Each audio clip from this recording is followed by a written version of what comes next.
le podcast de Web TV Gabon. Web TV Gabon, la référence incontournable. Aujourd'hui mes amis, plongeons dans un sujet vraiment fascinant et quelque peu controversé.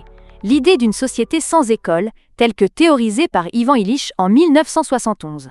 Imaginez un monde où l'éducation ne se présente pas comme une institution rigide, mais plutôt comme un réseau libre et fluide de partage de connaissances. Illich voyait l'école comme un produit de consommation, presque comme si l'éducation était quelque chose que l'on achète, plutôt qu'une expérience que l'on vit ensemble. C'est vraiment intéressant. Alors, attendez une seconde. Vous dites qu'il pensait que l'éducation devrait être plus comme, je ne sais pas, un marché sans frontières où tout le monde peut apprendre et enseigner. Ça semble étomoé. Radical, en quelque sorte.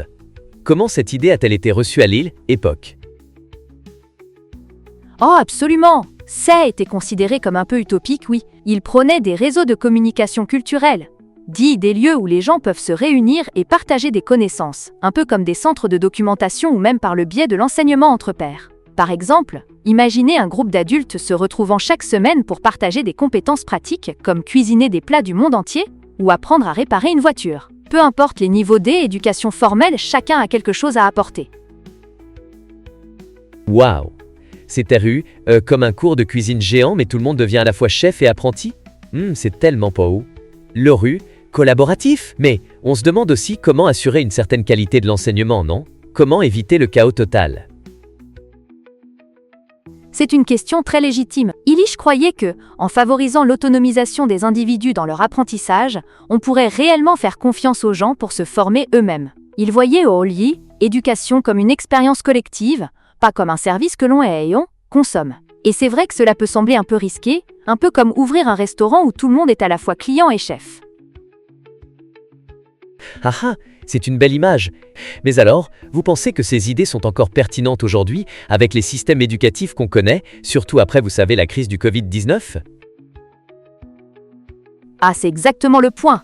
La pandémie a mis en lumière à quel point nos systèmes éducatifs peuvent être rigides et a révélé comment nous pouvons repenser la transmission des savoirs. Je veux dire, qui aurait cru que l'école pourrait se déplacer entièrement en ligne ? Cela a ouvert la porte à des approches alternatives intégrant école à domicile ou des initiatives d'éducation continue. Pensez-y, nous avons trouvé des moyens créatifs pour que l'apprentissage continue, même en confinement. Oui, je me rappelle avoir vu des vidéos où des parents créaient des classes en ligne à domicile.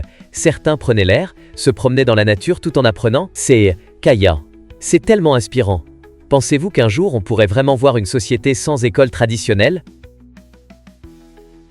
Eh bien cela peut sembler excessif, mais le XXIe siècle propose déjà des alternatives concrètes pour un système éducatif qui redonne de la valeur aux enseignants et permet à chacun de prendre les rênes de son propre apprentissage. Mais cela nécessite une transition réfléchie et pas juste un saut dans l'inconnu. On doit réfléchir à la façon dont on valorise les compétences, le partage et l'accès à l'information dans notre société.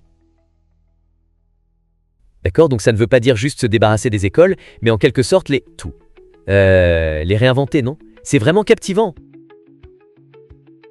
Exactement. Pensez-y. Chaque réinvention de l'éducation devrait s'inspirer de évolution des besoins de la société. L'apprentissage est un voyage, pas une destination, et nous devons être les pionniers de ce nouveau paysage éducatif. Oui, je veux dire, c'est comme si on était tous dans un grand bateau, à naviguer vers cette nouvelle terre promise de l'apprentissage. Mais ça ne doit pas être trop risqué, non ? Ça semble vivre à l'extrême, parfois. Le podcast de Web TV Gabon. Web TV Gabon, la référence incontournable.